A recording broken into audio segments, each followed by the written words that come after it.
Marseille, c'est arrivé à Port-Saint-Louis il y a environ 6 ans.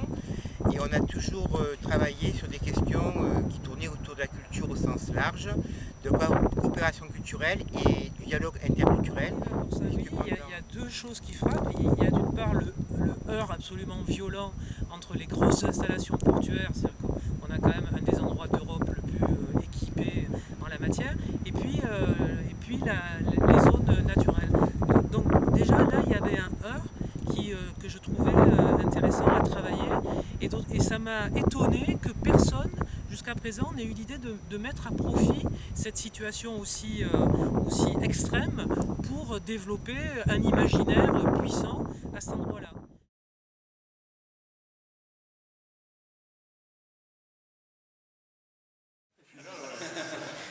Alors évidemment,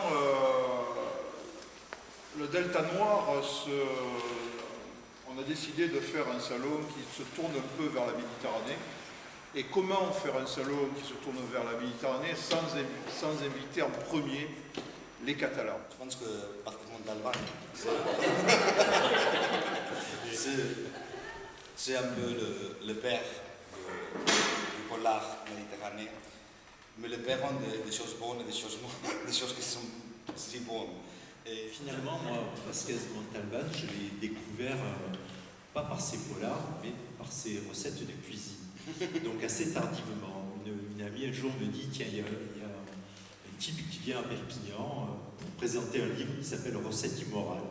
Je ne veux pas venir, donc on est allé, on était assez peu, et Vasquez Montalban est venu pour présenter son livre Recettes immorales, que je vous recommande, parce que c'est truculent, et en plus il y a des recettes magnifiques, formidables dedans. Non, je pourrais les traduire en catalan.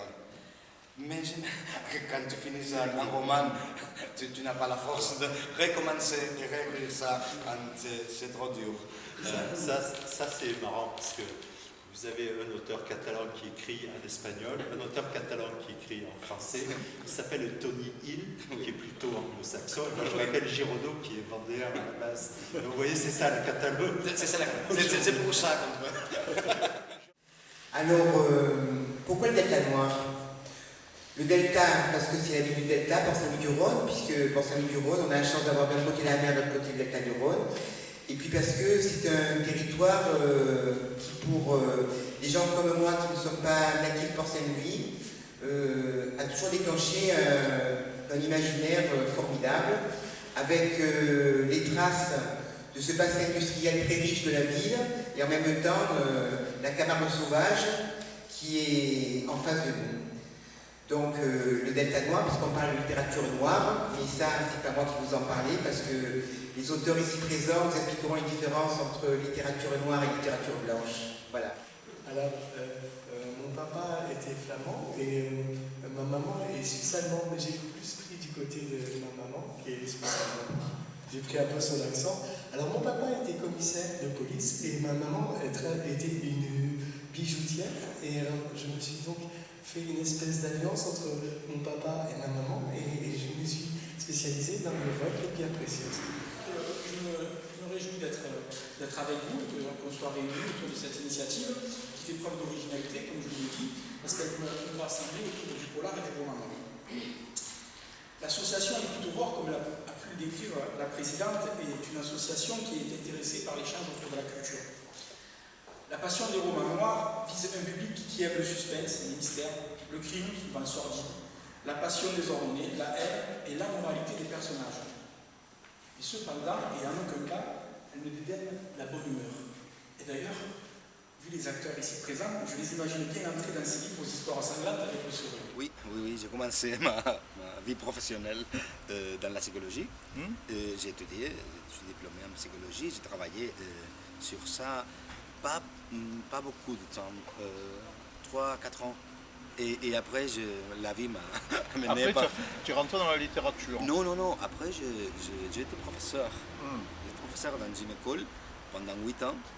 C'est suffit. De quoi? Donc d'anglais. D'anglais. Et après, je suis entré à la littérature. Et quand tu es entré dans la littérature, tu es entré... Oui. Longtemps, tu as été traducteur. Oui. Très longtemps. Très longtemps. Et puis, ces derniers temps, qu'est-ce qui t'a pris? Tu as dit, bon, finalement, je traduis les autres, mais je vais peut-être écrire au moment. J'avais une idée, je voulais écrire. C'est quelque chose que j'ai toujours voulu faire. Et il y avait un moment, en 2010, que j'avais fini une traduction très longue. Il m'avait payé une quantité d'argent suffisante pour me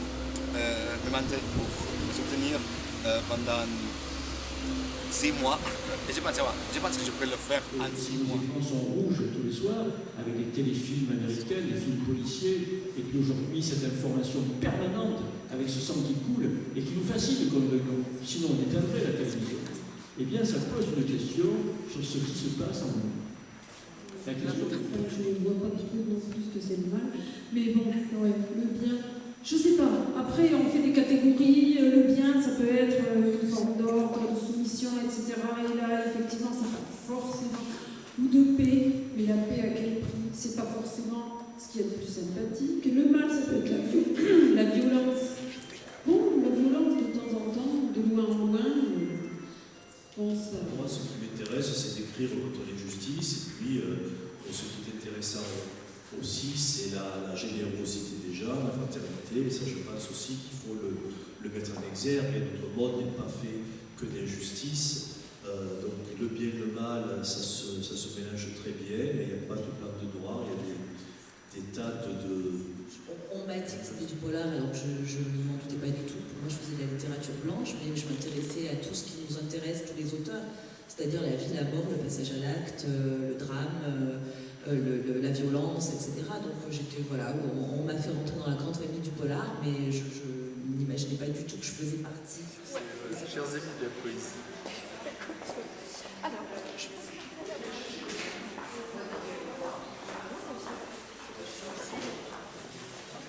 entièrement vous-même, en prison. Il y a un crime passionnel qui a été le fil rouge du livre, mais le vrai roman, c'est le roman de la prison. Vous vous souvenez la dame Oui. qui habite en prison à côté de là où elle est? Oui.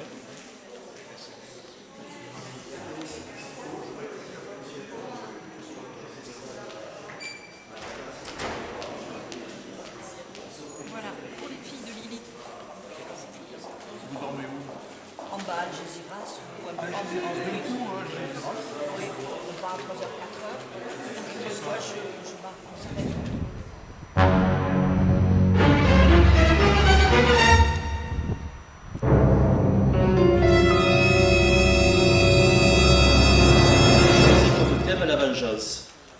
La vengeance, c'est quelque chose sur lequel on peut s'exprimer assez... On regarde l'encens, on voit une image de lui-même apparente à celle d'un monstre. Il sentait dévisager, ce qui déclencha en lui une soudaine pulsion de rage. Repéré par le jeune marié, ce dernier bondit sur moi pour m'arracher la toile des mains.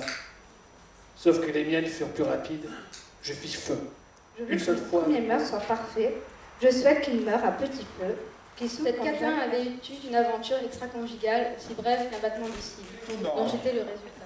Ambisexué, ça va plaire à Laurence. Ambisexué, ou plutôt ambosexuel, qui relève à la fois du sexe masculin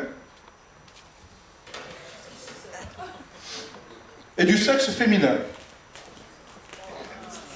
L'histoire, vous chantez une chanson, il n'a pas voulu chanter, il faut que je le fasse quand même. Si les Catalans n'étaient pas là, En ouvrant ma boîte aux lettres, j'ai vu une grande enveloppe, j'habite dans un immeuble, et j'ai vu une grande enveloppe cartonnée que j'ai ouverte, et à ma surprise, j'ai vu qu'il y avait une photo, une magnifique photo noir et blanc, la photo d'une poitrine, c'est-à-dire d'une paire de seins, mais il n'y avait qu'une paire de seins, il n'y avait pas de visage, pas de nombril, une paire de seins splendide, rond, lumineux, lourd, enfin, merveilleux. Moralité. Qui eût cru que De Gaulle à l'amour se prêta? Certainement pas la brave Yvonne. Et pourtant... Oh merde. Et pourtant, la vérité est que Cupidon de tout bois brûle et de n'importe quoi fleurit son printemps. Et puis, il a dit S. Non, pardon, on a dit à la dette papasse. Je reprends. Pardon. Le ferry-boîte de la ligne Place aux Huiles, Hôtel de Ville, crachotait impatiemment, prêt à quitter le quai, quand le grec embarque. Ouic, ouic, cela fait bien longtemps que je devrais être à la retraite, mais le triomphe du capitalisme a fini par faire de moi un travailleur précaire, sous-payé et obligé de m'y coller jusqu'à 65. Alors je pousse, je tire, je renacle, robotisé jusqu'à l'inconscience, toujours le même itinéraire, toujours les mêmes heures d'affluence, toujours les mêmes ouvriers abrutis de sommeil qui viennent me piétiner, tiens, psh, psh,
Pardon.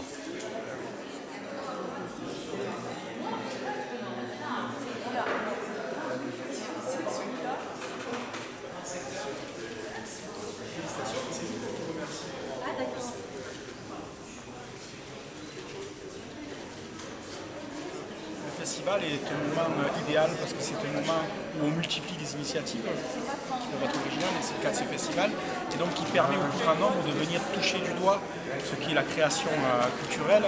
Et là, je crois que c'est vraiment... Il y a